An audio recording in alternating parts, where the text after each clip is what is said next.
오늘 우리에게 주신 하나님의 말씀은 신약성경 디모데후서 4장 6절에서 8절까지 말씀입니다. 전제와 같이 내가 벌써 부어지고 나의 떠날 시각이 가까웠도다.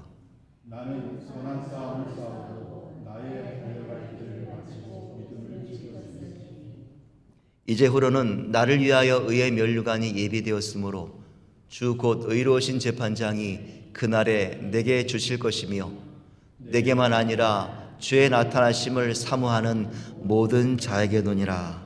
아멘.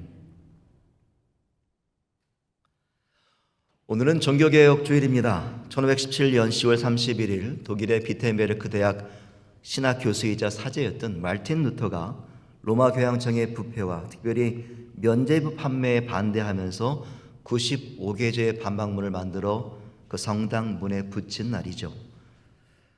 그는 그 반박문을 통하여 구원은 결코 인간의 공로나 돈으로 살 수 있는 것이 아니라 오직 성경으로, 오직 믿음으로, 오직 은혜를 따라 사는 것임을, 얻는 것임을 선포하게 됩니다. 루터는 교회와 성도가 참된 믿음의 본질을 회복하고 그 회복된 믿음을 하나님 앞에 바로 서서 실제적 삶으로 살아내어야 한다고 외쳤습니다. 그리고 그 외침이 종교개혁의 불씨가 되었고, 오늘 우리는 508주년 된 종교개혁주의를 맞이하고 있습니다. 그런 의미에서 오늘 본문은 이 종교개혁의 정신과 참으로 맞닿아 있습니다. 루터가 제도적 종교의 권세 앞에서 복음의 진리를 붙들고 끝까지 지켜냈던 것처럼 바울 역시 인생의 마지막 순간까지 자신이 믿던 신앙의 근본 진리, 그 믿음을 삶으로 증명해낸 사람이었기 때문입니다. 오늘 우리는 우리가 읽은 이 디모데후서 4장에 나오는 바울의 고백을 통해 실제적 삶으로 믿음을 지켜낸 한 신앙인의 길을 돌아보려고 합니다. 오늘 이 말씀 나눔의 시간을 통해서 우리 신앙이 새롭게 점검되어지고 다시 일어설 수 있는 은혜가 되기를 간절히 원합니다. 우리는 지난 몇 주 동안 이 디모데후서가 기록된 상황을 살펴보았습니다. 네로 황제의 극심한 박해가 있었던 때에 바울은 차가운 지하 감옥에서 사형이 집행될 날짜를 기다리고 있었다. 그런 말씀을 여러 번 드렸죠. 그러니까 오늘 이 본문은 디모데후서 4장은 바울이 생애 마지막으로 기록한 문서의 마지막 문서의 또 가장 마지막 문단으로 그의 최후 심정을 담아내고 있는 기록이라고 볼 수 있는 것이죠. 그는 그 마지막 순간에 전심을 다해 이런 고백을 남기는데 6절 말씀을 우리 다 같이 함께 읽겠습니다. 전제와 같이 내가 벌써 부어지고 나의 떠날 시각이 가까웠도다. 바울의 고백은 이제는 떠날 시간이 되었다라는 것입니다. 이제는 떠날 시간이 가까웠다. 이 떠난다는 것은 우리가 쉽게 예상할 수 있는 것처럼 이 땅에서의 삶을 끝나는 것, 생애를 마치는 죽음을 의미합니다. 그런데 여기에서 바울이 떠난다는 말에 사용한 헬라어 아날리시스라는 단어는 세 가지의 뜻을 가지고 있습니다. 첫째는 오랜 항해를 마친 배가 고향으로 돌아가기 위하여 그 부둣가에 정박해 있는 그 줄을 푸는 것을 이 아날리시스라고 말을 한다고 합니다. 둘째는 전쟁을 마친 군인이 전쟁을 치르는 동안 들판에 세워놨던 천막을 해체하고 철거하는 것을 이 아날리시스라고 말한다고 그래요. 그리고 셋째는 고된 노동을 마친 일꾼이 드디어 어깨에 메어있던 짐을 다 내려놓는 것을 이 아날리시스라고 말을 한다고 합니다. 여러분 이 장면을 한번 상상해 보세요.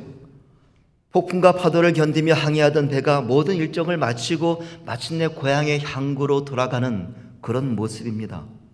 또 매 순간 생사의 기로에 서서 동료들의 죽음을 경험하던 군인이 전쟁을 마침내 드디어 끝내고 그토록 그리워하던 가족의 품으로 돌아가는 것이죠. 또한 하루 종일 짐을 옮기던 노동자가 어깨에 맨 무거운 짐을 다 바닥에 내려놓고 땀을 닦으며 휴식을 취하는 모습입니다. 여러분 어떤 그림이 그려지십니까?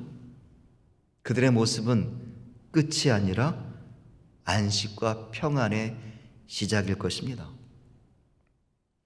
바울은 지금 이 시간에 자신의 떠나는 모습을 이렇게 평안과 안식을 바라보며 기다리고 있느라고 고백하고 있다는 것이죠. 나는 지금 평안과 안식을 바라보고 있노라. 저는 바울의 고백을 통해서 묵상하면서 과연 어떤 사람이 죽음을 앞두고 자신의 삶을 평안하다라고 말할 수 있을까? 이제는 안식을 누릴 수 있다라고 말할 수 있을까? 고민을 해보았더니 두 부류의 사람들이 떠오르더라고요. 한 부류는 이 세상의 삶이 너무나 괴롭고 고통스러운 사람입니다. 차라리 생을 마치는 것이 더 평안할 것이라고 여기는 사람들이겠죠. 그런데 이런 사람도 죽음 이후의 삶을 알지 못한다면 참 안식을 기다릴 수 없습니다. 왜냐하면 내가 죽고 난 그 이후에 오히려 현재보다 더 고통스럽고 험난한 삶을 맞이할 수도 있기 때문이죠. 또 하나의 다른 부류는 죽음 너머에 천국의 소망을 가진 자들일 것입니다. 그것에서 하나님의 품에 주시는 안식을 바라보는 사람들이겠습니다. 그런데 그러한 사람들도 역시 하나의 전제 조건을 충족해야 하는데 그들의 삶이 과연 하나님께 드려진 삶이었겠느냐라는 것이죠. 바울은 오늘 본문에서 이제 곧 떠날 시간이 되었다고 말하면서 하나의 고백을 추가합니다. 전제와 같이 부어줬다는 거예요. 전제와 같이 부어줬다. 이 고백에 나오는 전제라는 말은요, 구약의 제사에서 번제를 드리게 되는데 이 번제는 모든 제물을 다 태우면서 나의 죄를 하나님께 고하는 그런 제사 아닙니까? 그 모든 제물을 다 태우고 난 뒤에 마지막 남은 불씨에 기름과 포도주를 부으면서 향기를 올려드리는 이 번제의 가장 마지막 의식을 말합니다. 그것을 전제라고 얘기를 해요. 다시 말해 바울의 이 고백은요, 나는 지금 차가운 감옥 바닥에서 홀로 쓸쓸히 죽어가고 있다가 아니라 나는 평생을 주님을 예배하는 삶으로 살아왔고 이제 내 상의 마지막 순간까지 내 자신을 하나님께 드리는 예배로 완성시키고 있습니다. 이런 고백이었다는 거예요. 그래서 마침내 안식과 평안을 누리는 그 본향으로, 하나님의 품이 기다리고 있는 그 본향으로 돌아갈 때가 되었다라는 그런 고백이라는 것입니다. 그의 삶은 전적인 예배였습니다. 그의 죽음은 예배의 완성이었다는 고백이에요. 바울은 떠나는 삶이 아니라, 떠나는 사람이 아니라 마침내 주님께 돌아가는 예배자였습니다. 바울이 이렇게 담대한 고백을 할 수 있었던 이유는 그의 삶이 그가 가진 믿음을 그대로 증명해내고 있었기 때문이죠. 바울은 7절에서 자신이 살아온 인생을 세 가지로 소개합니다. 첫째는 나는 선한 싸움을 싸웠다라고 말합니다. 선한 싸움을 싸웠다. 싸움을 자랑거리로 삼는다는 것은 이상하게 들리긴 하지만 바울은 복음을 지키고 전하기 위해 싸웠기 때문에 그것을 선한 싸움이라고 말을 하는 것이죠. 성경에 기록된 그의 모든 삶의 사역들을 살펴보면 그 싸움이 얼마나 치열하고 참혹했는지를 보여줍니다. 수도 없이 매질을 당하고 구타를 당하고 적어도 7번 이상 투옥되었으며 항해 중에 거센 파도에 배가 난파되는 일도 있었고 굶주림과 추위에 시달리는 일이 허다하였습니다. 또 그의 싸움은 밖에만 있지 않았죠. 자신 안에 있는 죄성, 유혹, 두려움과의 내적인 싸움 또한 결코 만만치 않았습니다. 그 싸움은 다메섹으로 가던 길에서 예수를 만나 그분을 나의 구주로 고백하던 시작하는 그 순간부터 시작된 것이었고 그의 삶 전체가 그가 가진 믿음을 증명해내는 외적인 또 내적인 영적인 전투의 연속이었습니다. 그래서 그 바울은 그 싸움을 디모데전서 6장에 보면 믿음의 선한 싸움이라고 고백합니다. 믿음의 선한 싸움.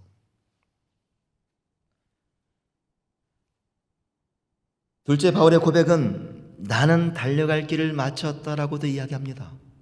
달려갈 길을 마쳤다.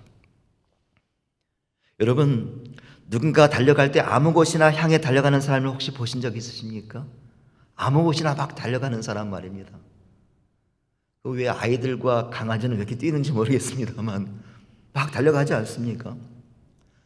만약에 어떤 목적 없이 우리 주변에 그냥 막 달려가는 사람이 있다면 자세히 보셔야 돼요. 머리에 혹시 꽂을 꽂은 사람은 아닌가?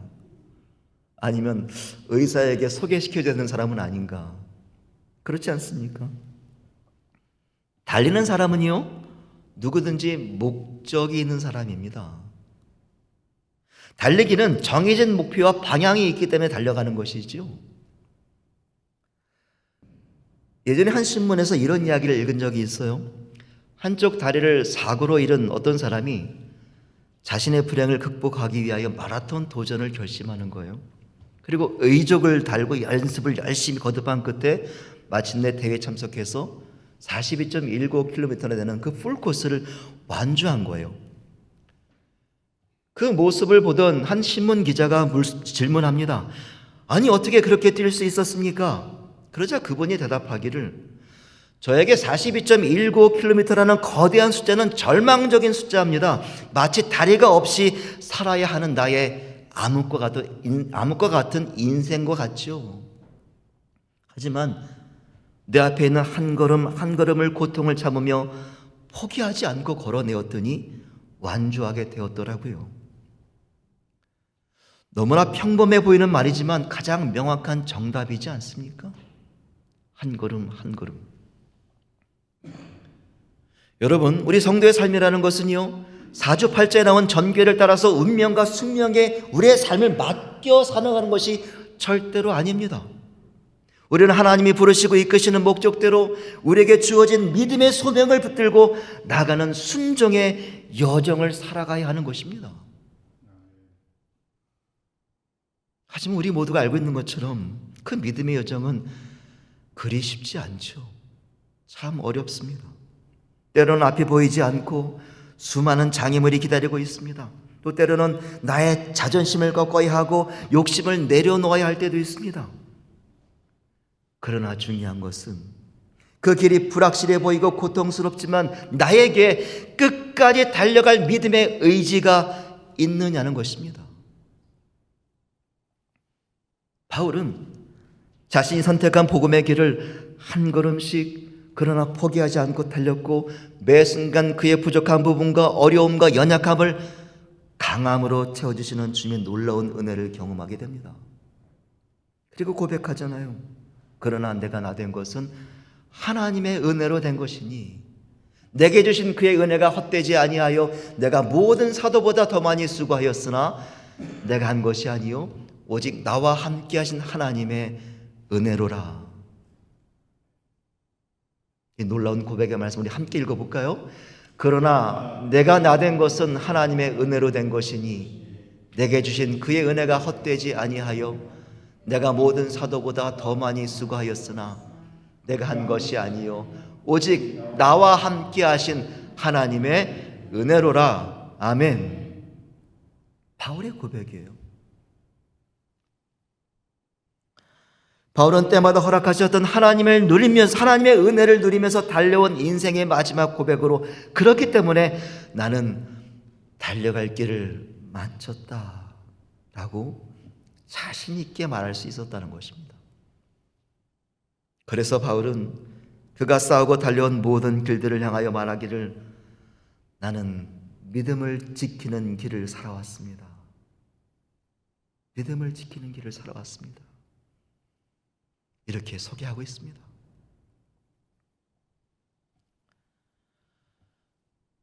여기서 믿음을 지킨다는 것은 두 가지 차원에서 우리가 이해해야 합니다. 하나는 삶으로 증명된 믿음이냐라는 것입니다. 얼마 전 미국의 유명한 코미디언 마크 멜론이 그동안 16년 동안 진행해왔던 자신의 팟캐스트 마지막 방송으로 오바마 전 대통령을 초대했던 일이 지금 화제가 되고 있어요. 거기서 오바마 전 대통령은 이런 이야기를 해요. 진보적 가치와 신념에 대한 흥미로운 평가를 나누게 되는데, 그동안 민주주의는 포용과 화합이라는 신념을 구호처럼 외쳐왔다는 거예요. 구호처럼. 그리고 그렇게 외치기만 하더라도 그 진보적 신념이 멋지게 표현되고 인정됐었다라는 것이죠. 그런데 우리가 사는 지금 오늘날은, 이 시대는 그 신념이 나에게 실질적인 손해와 희생이 요구될 때도 과연 지켜질 수 있는지를 증명해 내야 되는 시대가 되었다는 거예요. 다시 말해, 그저 말뿐인 신념은 유행에 따른 패션일 뿐 진짜 신념이 아니다라는 이야기를 하더라고요.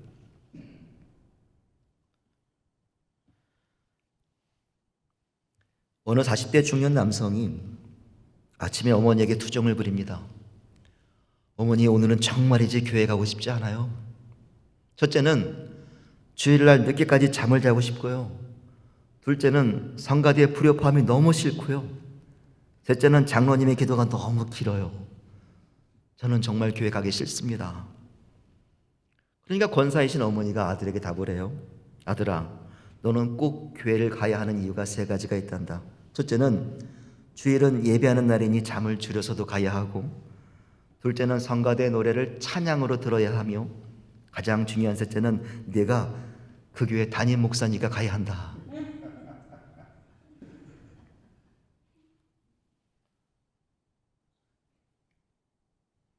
우리는 오늘 기독교를 선택하고 하나님을 믿기로 결정하고 이 자리에 나오기까지 그렇게 어려운 순간을 맞이하지는 않습니다.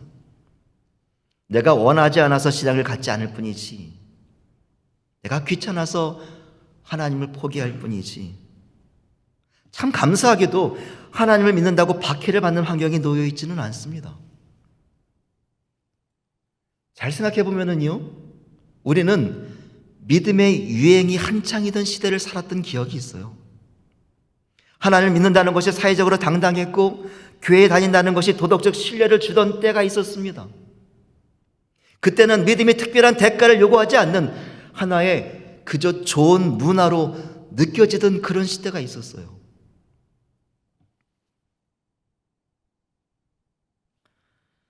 버스를 탈 때 보면 많은 권사님들이, 집사님들이 목사님 여기 앉으세요 그러면서 자기 자리를 가방으로 예약해놓고 목사님을 초대하는 그런 일도 많이 보곤 하지 않았습니까? 그런 문화가 부끄럽게 느껴지지 않는 그런 때가 있었어요. 그런데 오늘날은 어떻습니까? 우리가 사는 이 시대는 어떻습니까? 복음의 진리는 거부당하고 하나님의 가르침은 시대에 뒤떨어진 것으로 조롱받으며 그리스도의 이름은 세상의 잣대에 평가받고 있습니다. 오늘날에도 믿음과 사명을 그저 구호로만 외친다면 복음의 진리는 세상의 거짓됨 속에서 힘을 잃어버리고 말 것입니다. 여전히 입으로만 거룩을 말하고 사랑과 섬김을 흉내만 내면서 믿음을 그저 패션으로만 소유한다면 우리가 가진 믿음의 능력이 사라지고 신앙인으로서의 우리 정체성마저 흔들려 버리고 말 것입니다. 바울이 고백하고 있는 그 믿음이 진짜였던 이유는 그가 삶 전체를 통하여 그가 소유했던, 그가 고백했던 믿음을 증명해 냈기 때문이에요. 그의 생각이, 그의 말이, 그리고 그의 행동이 참 그리스도인의 삶을 보여냈기 때문입니다.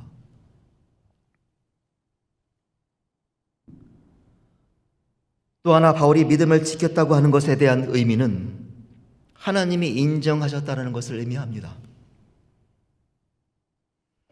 오늘 본문 8절에서 바울은 믿음을 지켜낸 자에게 의의 면류관이 예비되어 있다라고 말합니다. 의의 면류관. 우리가 면류관을 생각하면 황금으로 만든 놀라운 영광의 그런 승리자가 얻게 되는 그런 면류관을 상상합니다.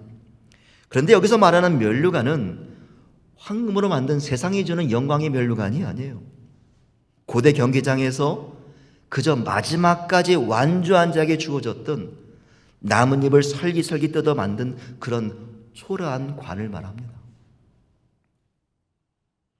바울이 말하는 의의 면류관이라는 것은 세상이 주는 영광의 보상이 아니라 하나님께서 잘하였다, 착하고 충성된 종아라고 인정하실 때 받게 되는 그 의로운 면류가 아니라는 것입니다. 여러분, 오늘 우리의 믿음은 하나님께서 인정하시는 믿음이어야 할 줄로 믿습니다. 때론 손해가 있고 희생이 있고 더 나아 보이는 선택이 있다 할지라도, 또 세상과 대립을 해야 하고 사회적 소외를 넘어 냉소와 조롱을 견디며 외로움을 마주해야 할지라도 우리의 믿음의 길을 포기하지 않고 우리 삶에서 예수님이 가르쳐 주신 성도로서의 삶을, 제자로서의 삶을 충실하게 살아낼 때 하나님께서 인정하시는 의롭다함을 얻게 되는 줄로 믿습니다. 그런 의미에서 볼 때 바울에게 있어서 믿음의 종착지는 세상의 성공이 아니었어요. 세상의 영광이 아니었습니다. 하나님의 인정하심이었습니다. 하나님의 인정하심. 그래서 바울은 온 삶을 다하여 최선을 다하여 달려온 길을 뭐라고 고백합니까? 믿음을 지켰다라고 고백하는 거예요. 믿음을 지켰다. 사랑하는 여러분, 우리가 달려갈 삶의 목표를 하나님의 의롭다 하심으로 정하시는 믿음의 결단이 이 시간 일어나길 간절히 원합니다. 오늘도 거짓과 위선이 가득한 이 세상 속에서 우리가 가진 믿음을 실제적 삶으로 증명해내며 우리를 위해 예비하신 하나님의 그 놀라운 의로우신 면류관을 소망하며 용기를 내어 달려가시는 그리스도의 참된 성도들이 되시기를 간절히 축원합니다. 1551년 로마 교황청에 반발하여 신앙의 본질을 그의 삶으로 지켜내며 종교개혁을 이끌었던 말틴 루터는 보름스 의회 재판에 서게 됩니다. 유럽의 온 나라의 주교들과 황제들이 그리고 정권을 잡은 이들이 그를 매섭게 지켜보며 명령합니다. 루터여, 네가 쓴 모든 글을 부정하라. 네가 고백하는 잘못된 믿음을 포기해라. 그렇지 않으면 파문과 죽음을 피할 수 없을 것이다. 그때 루터는 이런 기도를 했다 그래요. 하나님, 나는 이 자리에 서 있습니다. 하지만 달리 할 것이 없습니다. 하나님, 나를 도우소서. 그는 이런 짧은 기도를 마친 후에 자신의 신앙 고백을 절대로 철회하지 않겠다고 대답을 하였고 결국 이단 선고를 받고 도망자가 됩니다. 하지만 그가 목숨을 걸고 포기하지 않았던 신앙의 본질이 또한 생명을 걸고 그 믿음을 지켜온 다른 신앙의 선배들의 삶으로 이어져 왔고, 오늘 우리는 참 하나님을 예배하는 진짜 신앙을 소유한 성도가 된 것입니다. 사랑하는 여러분, 종교개혁 508주년을 보내는 오늘, 바울이 선한 싸움을 싸우고 달려갈 경주를 마치면서 지켜낸 그 믿음의 고백이, 또 루터가 신앙의 본질을 잃어버리지 않기 위하여 생명을 걸었던 그 고백이 오늘 저와 여러분에게도 동일하게 나타나기를 원합니다.